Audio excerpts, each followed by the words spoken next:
आई येडेश्वरीच्या नारळी पौर्णिमेची यात्रेची सांगता झाल्यानंतर आई येडेश्वरीची पालखी विठ्ठल रुक्मिणी मंदिरात येते।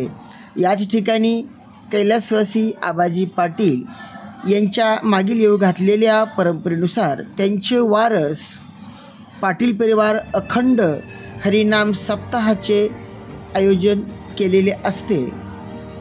त्यानंतर पालखी नगर प्रदक्षिणासाठी बाहेर येते।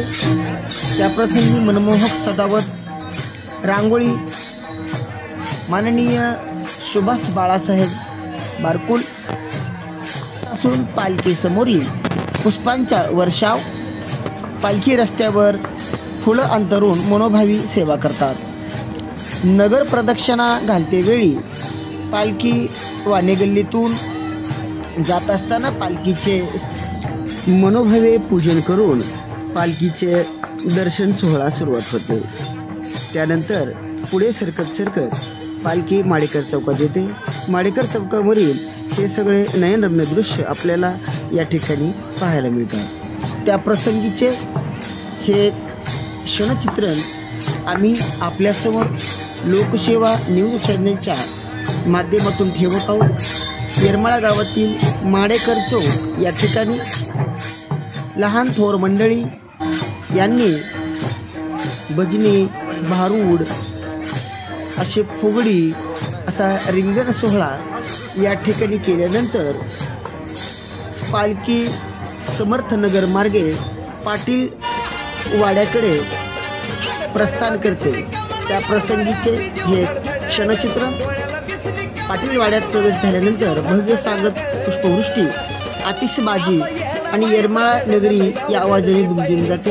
पारंपरिक पद्धतीने अभंग भारूड फुगडी खेळ व आरती होते। नंतर पालखी पाटीलवाड्यातून पालखी पुढे मार्गस्थ होत असताना गुरवगल्ली या ठिकाणी सर्व नागरिक पालखीचे स्वागत आणि आनंद उत्सवात दर्शन सोहळा घेत असतात। या दर्शन सोहळ्याच्या नंतर पालखी पुढील बाजार चौकाकडे मार्गस्थ होते। येरमाळा बाजार चौकातील ही दृश्य आम्ही आपल्या समोर ठेवत आहोत। ही चौकातील दृश्य असून या ठिकाणी हा नागरिकांचा उत्साह आपल्याला पाहायला मिळत आहे।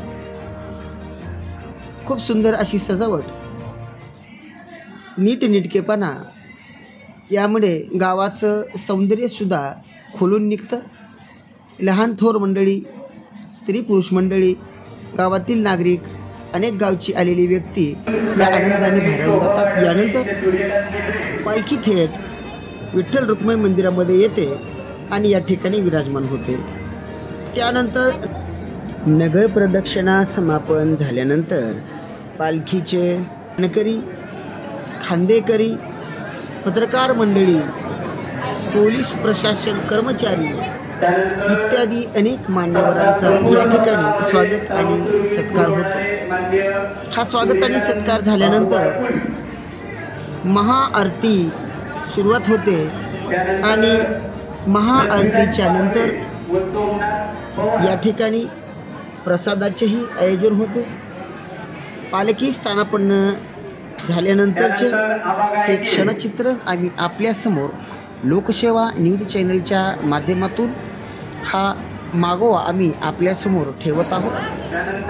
त्या प्रसंगी हे मान्यवर आपण फेटे घालून बघत आहे त्यांचं स्वागत आणि सत्कार आणि हे मानकरी व्यक्ती या ठिकाणी आपल्याला दिसत आहे।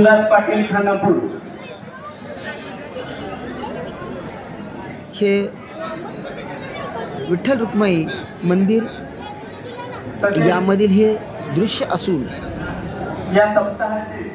त्यांना मानाचा फेटा आणि श्रीफळ या ठिकाणी स्वागत आणि सत्कार स्वरूपात दिले जातात। त्यानंतर पत्रकार संघाचंही या ठिकाणी स्वागत होत आहे। गावातील सर्व पत्रकार बंधूंना या ठिकाणी सन्मानित केले जाते, ज्यांनी आपल्या पेपरच्या माध्यमातून सोशल मीडियाच्या माध्यमातून यात्रेची भव्य दिव्यता याला प्रसिद्धी दिलेली असते।